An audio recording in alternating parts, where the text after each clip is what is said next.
দুপুর বন্ধুরা, চলো আজকে দেরি হয়ে গেল একটু, বাবা সূর্যদেবকে জলটা দিতে যাচ্ছি। আজকের অনেক দেরি হয়ে গেল, তাই বলি তোমাদের একটু দেখাই। এই শুভ দুপুর বন্ধুরা, শুভ দুপুর। এই দেখো তামার পাত্রে লাল ফুল নিয়ে বাবাকে জল দিতে যাচ্ছি।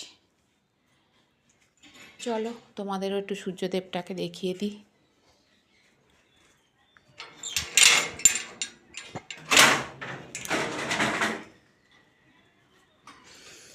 এই দেখো বন্ধুরা, জলটা দিইনি, দেবো। আর এই যে দেখছো, এইগুলো সব আমাদের গাছের ফুলই। সকালবেলা আমার বর পুজো করে যায়, পুরো সব জায়গায় ফুল দিয়ে যায়, সব জায়গায় ফুল দিয়ে পুজো করে যায়। চলো সূর্যদেবটাকে তোমাদের একটু দেখিয়ে দিই। বাবা সূর্যদেব সবাইকে ভালো রাখো, সুস্থ রাখো। এই দেখো সব আমাদের গাছের ফুল, দেখছো? সব আমাদের গাছের ফুল দিয়ে পুজো দেওয়া হয়। আমাদের গাছে এরকম জবা ফুল হয়। পেছনে গাছ আছে, গাছগুলো তোমাদের দেখাতে পারি না কারণ পেছনের সাইডে তো। এই দেখো সব আমাদের গাছেরই ফুল, সব আমাদের গাছের ফুল দিয়েই দেওয়া হয়। দেখো ঠাকুরকে দেওয়া হয়েছে, এই যে সব আমাদের গাছেরই ফুল। ঠিক আছে বন্ধুরা, সবাই ভালো থেকো, টাটা।